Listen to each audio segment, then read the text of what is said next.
Hey, ladies and gentlemen, welcome back to Sports with Mono and Mono. It's the 15th day of January 2022. Welcome back. And again, unfortunately, Steve is still under the weather.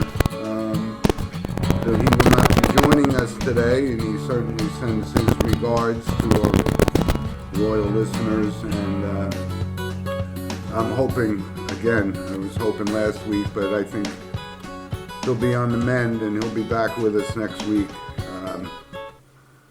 He's, like I said, he sends his regards to everybody, and he's starting to feel better. And an update on my other brother who's been suffering from this COVID situation as well. He's mentioned he's a fighter, and he's fighting it, and he seems to be making progress, so that's good news. So, again, looking forward to talking a lot about this. Is kind of going to be our NFL show because the playoffs, it's Wild Card Saturday, obviously, and we'll get to that. But I first want to start off with our monologue, and it's kind of a, I guess it's a milestone topic. It's the first female manager certainly in the minor leagues, obviously been none in the major leagues, but Rachel Balkovec is now the manager of the single-A Tampa Tarpons and the Yankees organization. And when I say a milestone, it's kind of a big deal. I mean, we've seen a lot of the women making progress in front office jobs, like in the major leagues, but certainly never from a managerial perspective. So, I hope it's more than just a publicity stunt. I mean, from all indications Rachel seems to have, outstanding baseball intuition and so forth. She was a collegiate athlete, and just I hope it's more than, like I said, a marketing thing, but it certainly is a milestone, and I certainly wanted to bring that up because it's never happened before. I think we were seeing a lot more of women getting assistant coach jobs in the NBA, not so much in the NFL. But this is a milestone, and I wish her all the luck. I just hope it translates well onto the field. Like I said, she's I guess what we call a pioneer. So I wanted to wish Rachel Balkovec all the success in the world. One of our listeners is down in that area, and I'm sure Michael Garvey will be taking out a Tampa Tarpon game just to see the milestone we just talked about in the monologue. So anyway, we wish her all the best of luck, and it certainly is a sign of the times that's changing, and more and more women are making their way into sports, and but this is different. This is managing a baseball team, and it's never been done before. So let's see how it pans out. And our monologue is sponsored by Coriano Trucking of Summerhill, New York, and again, they've been with us since the start, and they'll be with us till indefinitely because we're not going anywhere, and we wish them all the best in health, and appreciate their loyal service and sponsorship to the show. So we're going to get into the NFL. Obviously, I just mentioned before, it's the NFL wildcard weekend, and we're going to get to it, but there was a football game since our last show, and it was the national championship game. And full disclosure, I was all on board with Alabama. I just didn't see Stetson Bennett having that kind of a game against the Nick Saban team. And, it started out just what I thought. He was nervous and had some fumbles and some miscues early in the game, but he bounced back. Couple of points on the game. Obviously, there was some injuries in the wide receiver corps for Alabama. Jameson Williams got hurt in the second quarter, and there's no question about that. That had long-range effects for the rest of the game. Saw Nick Saban talk at halftime about these guys. They're going to have to step up while he was hurt and John Mechie was already out. So he was down 2 All-American wide receivers, and quite frankly, the young kids didn't step up. They missed some catches they should have made. They weren't running routes that were, what you would expect, and certainly not what Nick Saban expected. So, Nick Saban did a lot of good things. They managed. We talked a couple of weeks ago about Nakobe Dean, one linebacker on Georgia, who was just an outstanding player, and to be quite honest, he was kind of neutralized, but there was a lot of other guys that stepped up in Georgia, and that enabled them to go the distance here. I mean, some of the turning points, I don't know what Kirby Smart did, but we talked about him, and he's an outstanding football coach, and certainly comes out of the Nick Saban school. He figured out somehow how to run the ball. Georgia couldn't run the ball in the first half, but in the second half, these guys, Cook and White, they were just running wild, and they could move the ball down the field. And I want to also say, Stetson Bennett, I mean, he calmed down after some early troubles, and he made some great passes. And I really got to give the kid credit. He's not a big kid. I mean, they listed him, I think, at 5'10". Even Nance and Herbstreit said he's not 5'10".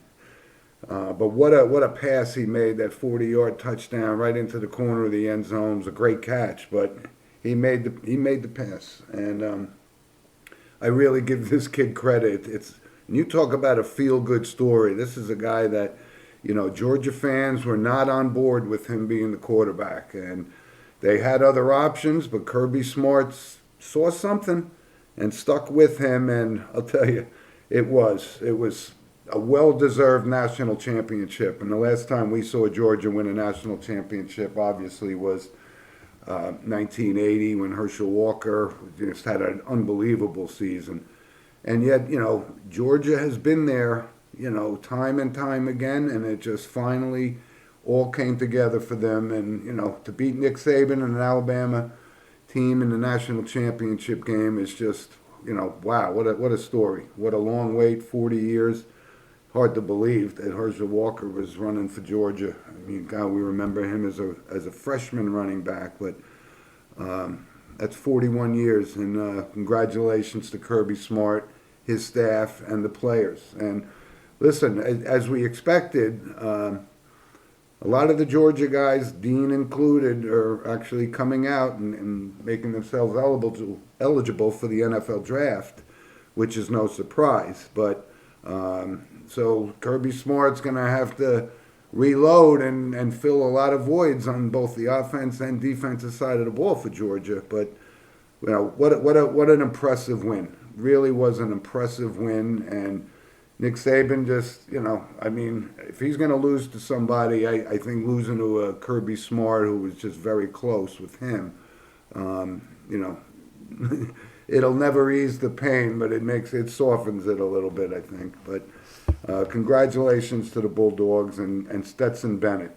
Listen, he most likely will not translate into the National Football League, but he had his moment of glory, and he well deserved it, and I'm very happy for them.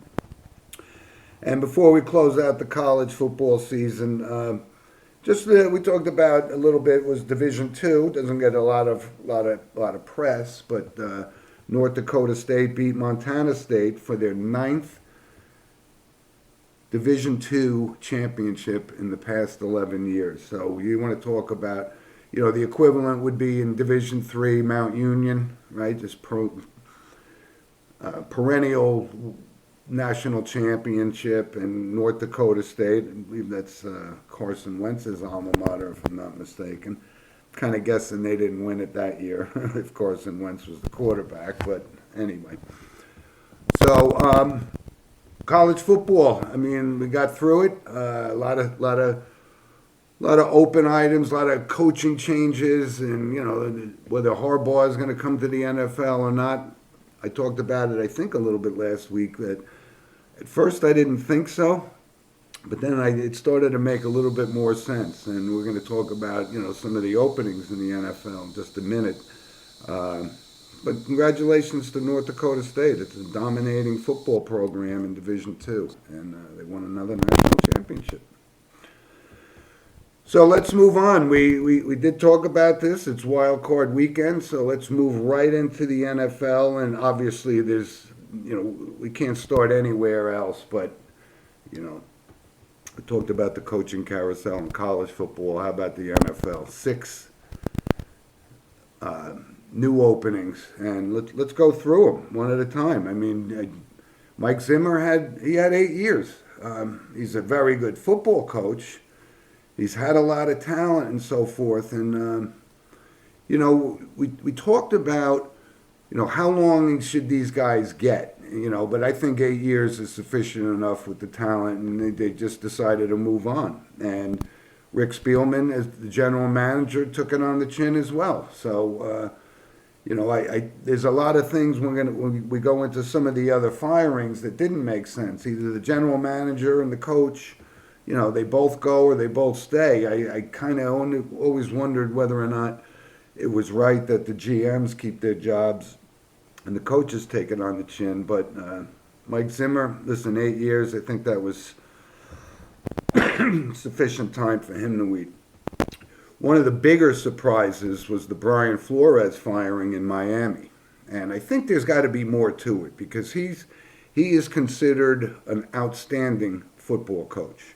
And like I said, he comes from the Bill Belichick school, and I think, he's turned it around. I think there's the underlying issue in Miami was he wasn't a big fan of Tua, and the owner was, and general manager was.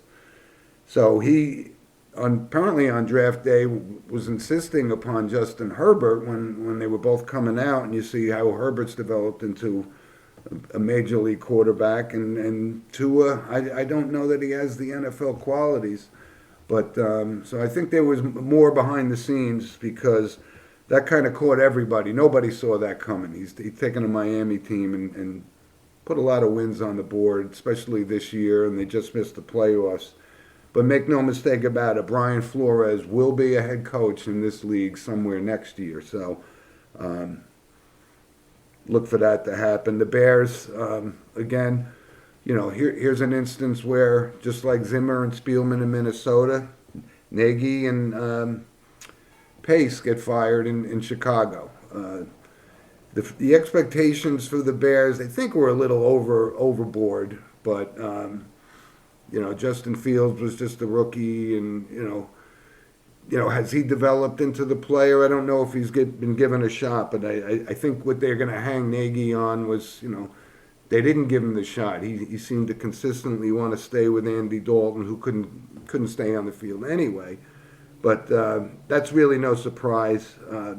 Vic Fangio in Denver, I don't think that's a big surprise either. It just didn't seem to work out with their, the quarterback situation. The year before it looked like it was going to be Locke's job, and then all of a sudden Bridgewater came in and he did pretty well. But I don't think it's a big surprise. Vic Fangio just doesn't seem to have that connection with the players that they were looking for, that John Elway was looking for anyway. But in the New York Giants, how about Joe Judge, right? We saw Gettleman, quote-unquote, resign, which obviously we know he was asked to remove himself. An odd couple, remove yourself from the place of residence. So Gettleman was out, but not immediately did they let Joe Judge go. And I had a lot of conversations with people, and to me, I'm just sitting there saying, I don't understand what is the delay here.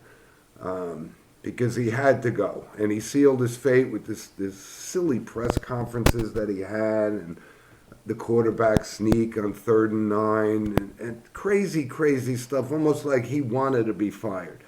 Well, he got his wish because he never seemed to have control. I think he was in way over his head. Never had any head coaching or coordinator responsibility, so it was a reach for the Giants. But now they gotta fill the GM spot and a head coach, and of course, what impacts that? You have two marquee players at the quarterback position, Daniel Jones, who, just for the record, I've been all on board with this guy. I know he's been unable to stay on the field consistently, but I think he's got a lot of talent, and I'd like to see him stay. On the other side of the coin was Saquon Barkley. And as you know from previous shows, I was all on board with him. Absolutely thought it was the right pick at number 2 4 years ago. But it just doesn't seem to be clicking. I mean, he's healthy now, and yet it was just... I know the offensive line was in disarray, but I don't expect him to be back with the Giants. So I don't know if that's the case. A lot of that could be dependent on who they select as the general manager, and they're going to entrust the coach to make those personnel decisions, but we'll see how it goes. But that had to happen. I'm glad it happened, and I think the majority of Giant fans are more than happy about it. And there was David Culley in Houston, which isn't a surprise. I mean, the Houston Texans, the organization itself is an absolute mess.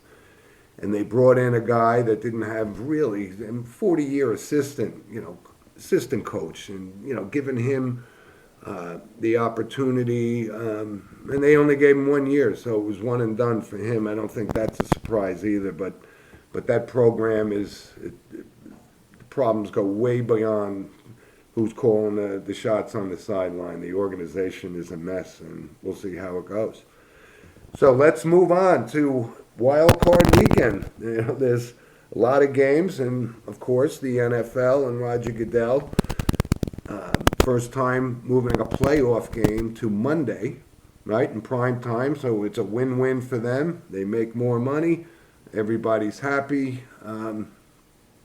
But there's 2 games today, and the 2 games today that started off with it's Cincinnati and the Las Vegas Raiders. Hard to keep remembering that and stop saying the Oakland Raiders. But so that's the first game today. Kickoff 4:30 on Saturday. And I'm going to make a surprise pick. I think as big a Joe Burrow fan I am, and a big a critic of David Carr as I've been, something doesn't seem that the Bengals are all there. They got a very explosive offense, and I think Burrow's great. But I think the way that Las Vegas has been bouncing back week after week, I'm going to give them a shot today. I think that's going to be my upset special for today. This is where we miss Steve and our discussions about this kind of stuff. I don't know who he's playing, who he's selecting in that game. I think he does like the Buffalo Bills in the night game. But I'm looking for the Raiders to pull an upset over Cincinnati in Wild Card Saturday, first game of the year. But if Burrow lights it up, I'm not going to be just surprised. But I think this is a monumental moment for David Carr. He's making a lot of money. He's a pretty good quarterback, but he's got to get over this hump. And let's see. I think today may be the day. But the game tonight, it's New England and Buffalo, and it's going to be cold. But that's what football is all about. So this isn't Green Bay weather. It's going to be very, very cold, but it's probably going to be windy too. So it's going to be a running game matchup. Mac Jones, rookie. They split the season series today, but Ken Jones, he's had a very good year. But I don't think they can go into Buffalo and win this. My thoughts on Buffalo was they're just as talented as they were last year, and last year they came within 1 game of getting to the Super Bowl. I think Devin Singletary is an underrated running back, and they're going to have to run the ball tonight. But I think I got to give the edge to Buffalo. But I don't think New England, they're going to show up. They're not going to get blown out. But I like for Buffalo to win. These are Saturday games. So we go on. I don't think there's much debate on the first game on Sunday, Philadelphia at Tampa Bay. I know Tampa is, a little bit light on the receiving core, but Brady will find ways to win. I've surprisingly said I was impressed with the way the Philadelphia Eagles kind of closed the last 6 weeks of the season, although they lost their last game.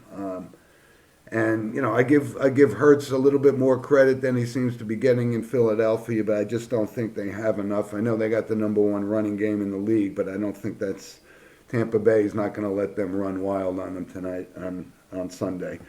So I like for Tampa Bay to win the game. Two other games, and kind of you can't help but think back on the Dallas Cowboys, San Francisco 49ers, the catch. Montana to Dwight Clark.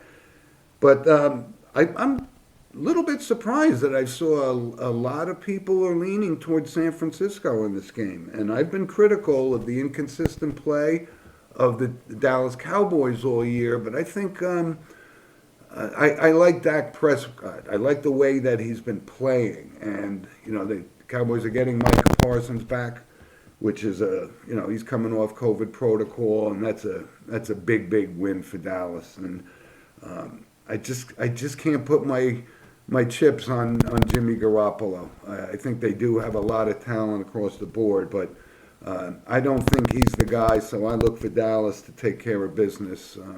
But like I said, there's a lot of sentiment out there for the San Francisco 49ers.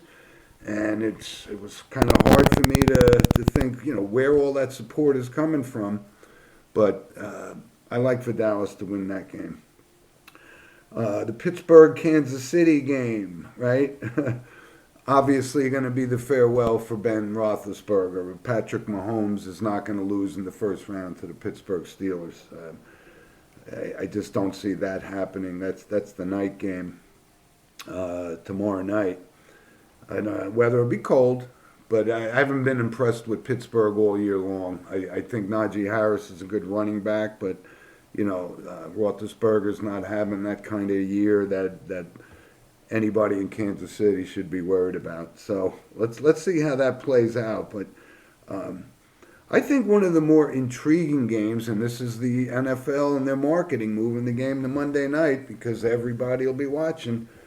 Arizona at the Los Angeles Rams. And, why I find it so intriguing is because you have two quarterbacks that are on the, different paths, right? I mean, Stafford has been in the league for, 10 plus years. He's 0-3 in the postseason. Played in a crappy Detroit team, no question about it. I've always liked him. I think he's got a lot of talent. But they made their commitment, and I think, from a pressure perspective, I think the most pressure of any of the quarterbacks starting this season, this playoff season, it's kind of between Carr and Stafford. The Rams made an all-in decision that Goff had to go. This kid was the answer, and he's been, let's say, inconsistent at best. I think he's an excellent quarterback. But I just don't know how they're going to match up against, and it looks like J.J. Watt's going to play. I think Arizona started the season like a house on fire.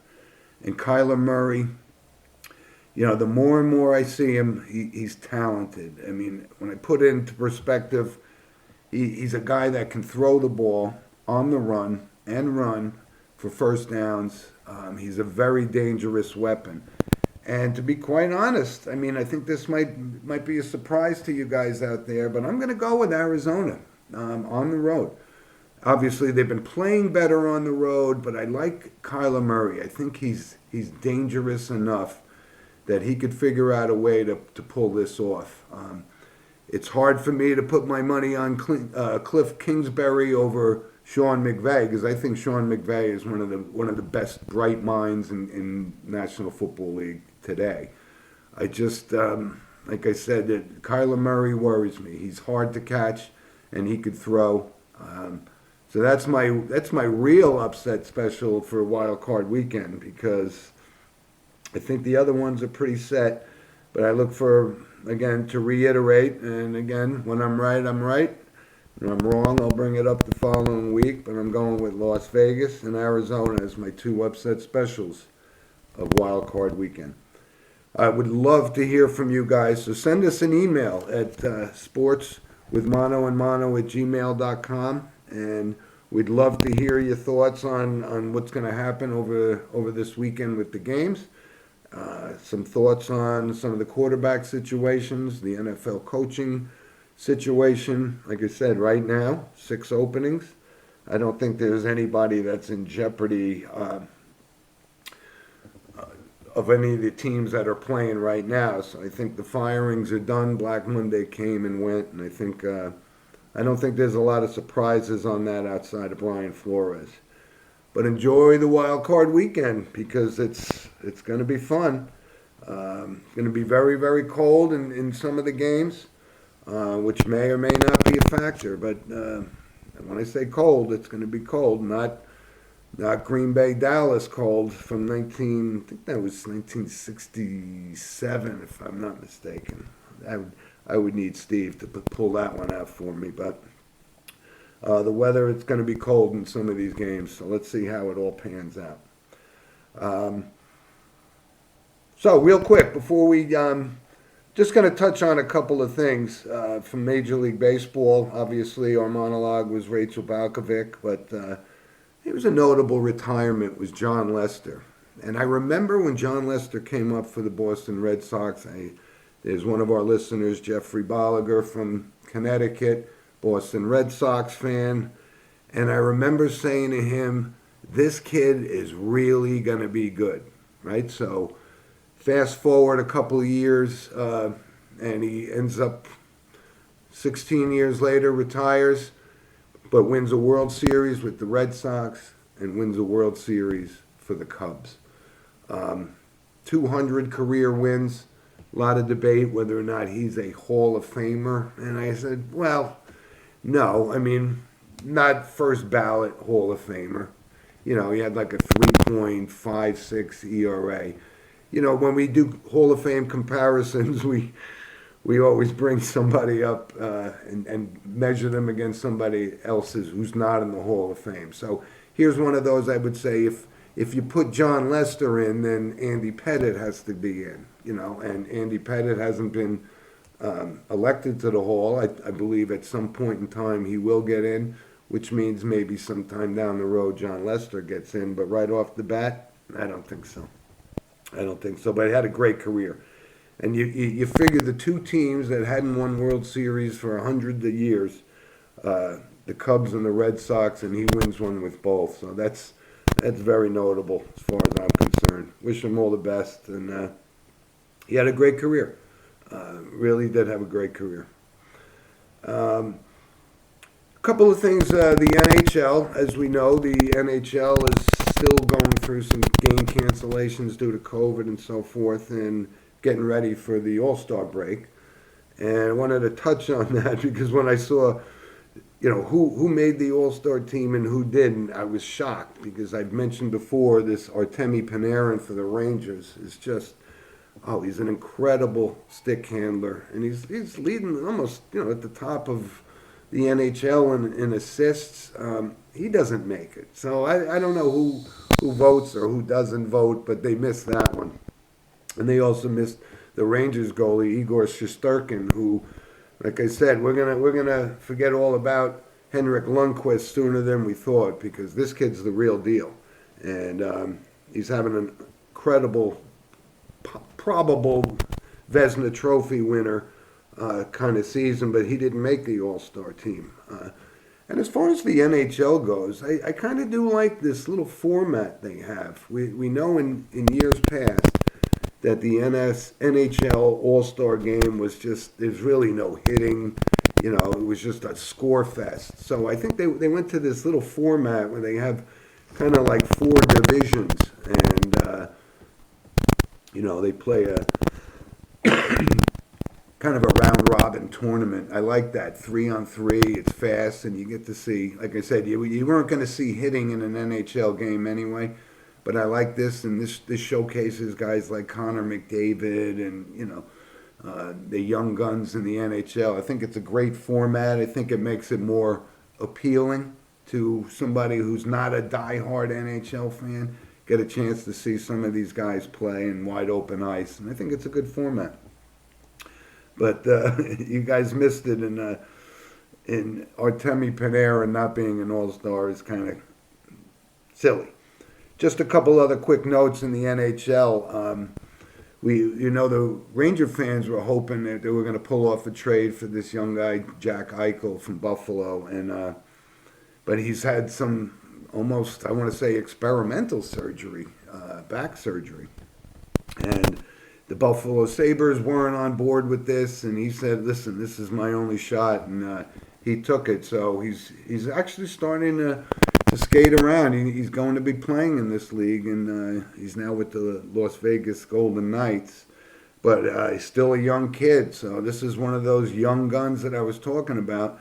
Didn't work out in Buffalo, but he's still only 25 years old, so he's got a good future. And Tuukka Rask comes back with the Boston Bruins. I mean, he's been, all-time winningest goalie, which surprised me. I would have thought it was Jerry Cheevers, but I think Steve would have thought it was Jerry Cheevers too. But he's back with the Bruins, and like I said, we're at the halfway mark. The NHL players won't be going to Beijing in the Olympics, but as far as the NHL goes, halfway season, and now that, like I said, college football is over, get some more time for them. The NBA, again, talk of the league is this kid, Ja Morant for the Grizzlies, who their 11-game winning streak was snapped last night, but this kid's real exciting. He's 22 years old, and he's going to be the face of this league for a long time coming, and that's a surprise team.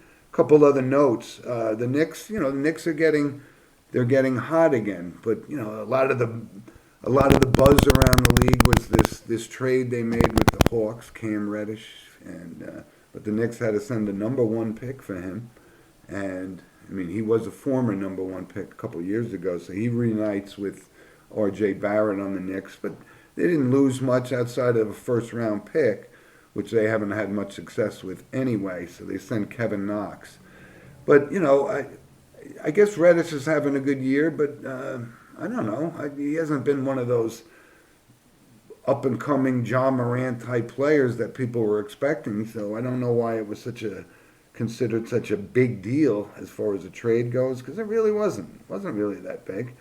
But the Knicks are starting to get hot. We're about the halfway point for the NBA. And one other note was this Damian Lillard for Portland. So he's quote-unquote out for 8 weeks with an abdominal injury, okay? And I started to wonder about that. We talked about it a while ago about the Trailblazers and, should they go in rebuilding mode? And, they're not having a good season. So, why not shut it down with Lillard? If they start to make a run, then you could bring him back. If not, there's no reason to put wear and tear on him. Then he'll be traded somewhere. And it's still, if Steve brings it up as a possibility, he still may make it to the Knicks. And he may very well do that. But I questioned when I said, he's out for 8 weeks with an abdominal injury.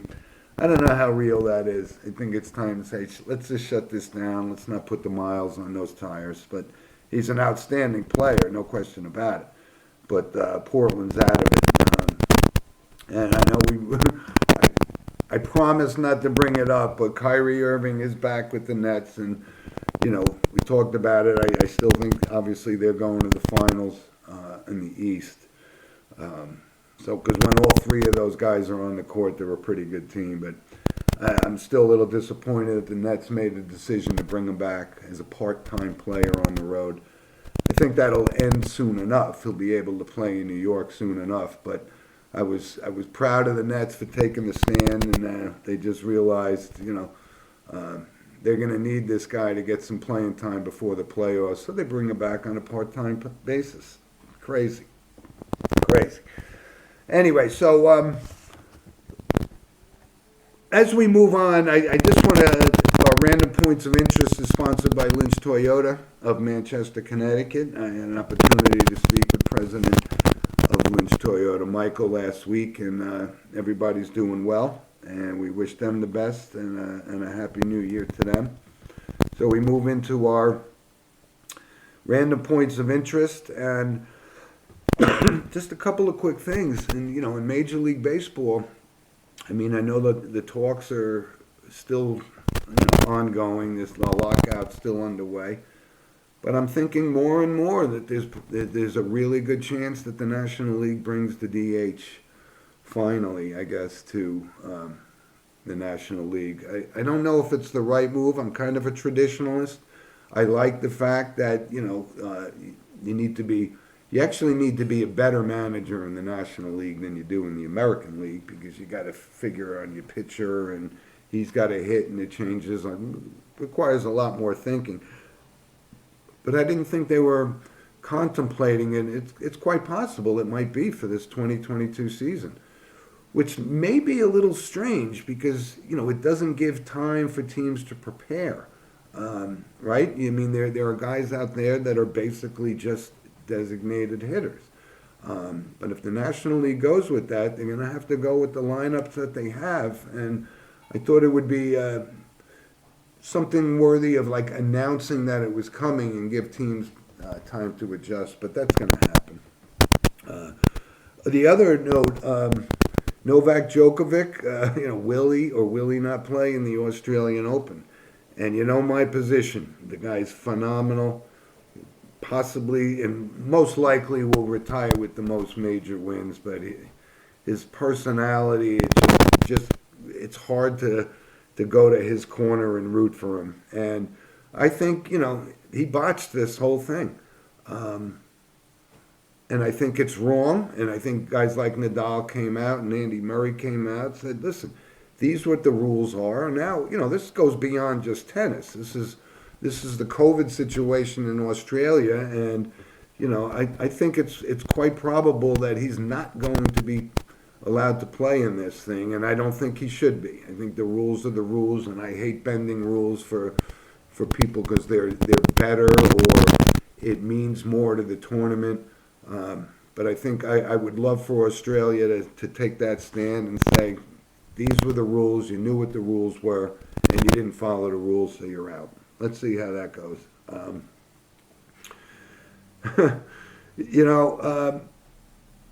There was kind of a landmark decision, and this is a topic that Steve and I, we don't see eye to eye on. I know the sports gambling thing. I think it just leaves the door open, and New York just enabled, I think last Saturday was quote-unquote opening day for online sports betting for mobile users. And I don't know why sports and gambling are so in bed with one another. I think it's just a recipe for disaster. And, it's going to make these states the money, but you know what? It's going to cost families houses and cars and everything, because gambling, regardless of whether you're for or against it, it's an addiction. And it's a big situation, but they're making a lot of money.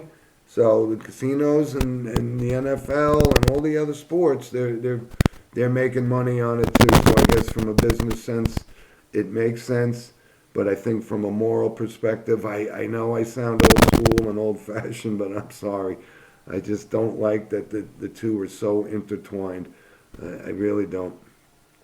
Another random point of interest, and it's kind of a shout out because it was news I heard this morning, was Chrissy Everett, suffering from ovarian cancer and about to undertake chemotherapy. So I know that she lost her sister about 2 years ago to the same illness. And, when you talk about classy in sports, Chrissy Everett was just always the epitome of grace and class, and she was outstanding. And she's still outstanding as one of the lead voices in the booth for, tournaments like Wimbledon and so forth. And I know my brother Tom was a big Chris Everett fan, and we remember that picture. I think it was the Daily News when she used to go out with Jimmy Connors. They both won the United States Open.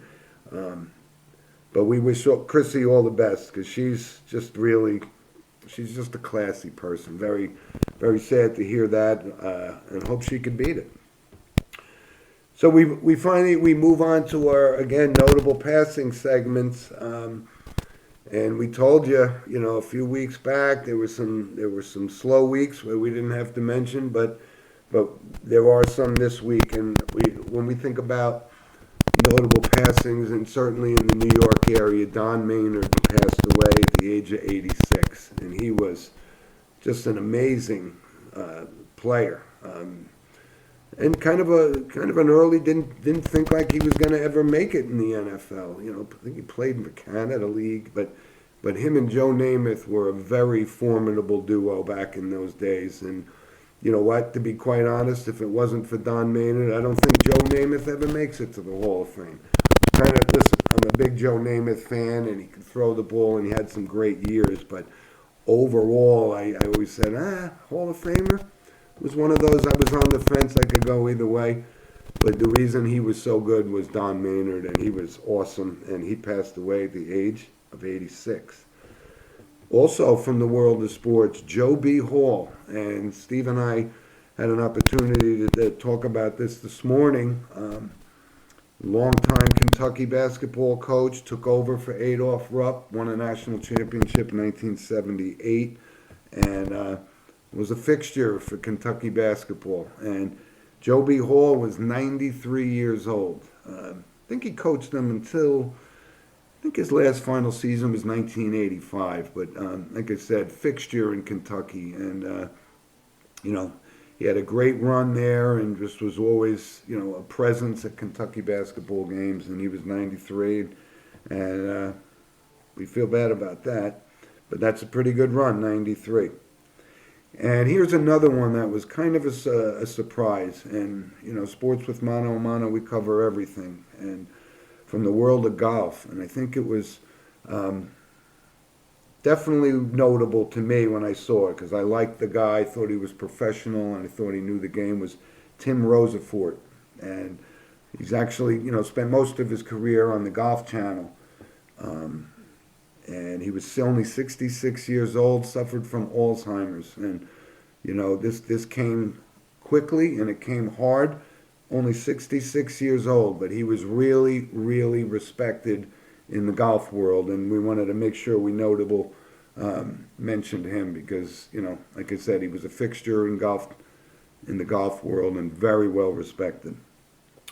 Which reminds me, I actually overlooked one other point I wanted to make as far as golf goes, and Tom Watson will be the captain, the honorary captain at this year's Masters with Gary Player and Jack Nicklaus. And listen, those three had some great battles down the road. So congratulations to Tom Watson. And again, we wanted to just note that Tim Rosefort passed away at 66, and he was very good and very well respected in his sport, and that's notable. I guess we would be remiss, we cover the world of entertainment sometimes too when somebody's notable. And Bob Saget, I don't mean to make light on it, but I didn't realize he was so popular. He was 65 years old, right? Obviously noted for his role on Full House. And I got to be honest, I watched it because that was right in the wheelhouse when my kids were young. So I watched the guy a lot. And his stand-up was completely different. I mean, he was more along the Red Fox line of stand-up comedians, but he was only 65 years old, but apparently well-respected in the entertainment community. And somebody else I wanted to mention because, she was very notable in the world of music, and that was Ronnie Spector, right? And Be My Baby. She had just some great songs, was always well respected, and married to that lunatic, Phil Spector. But she had a great career. She really handled herself well. She was a New York City native, 78 years old.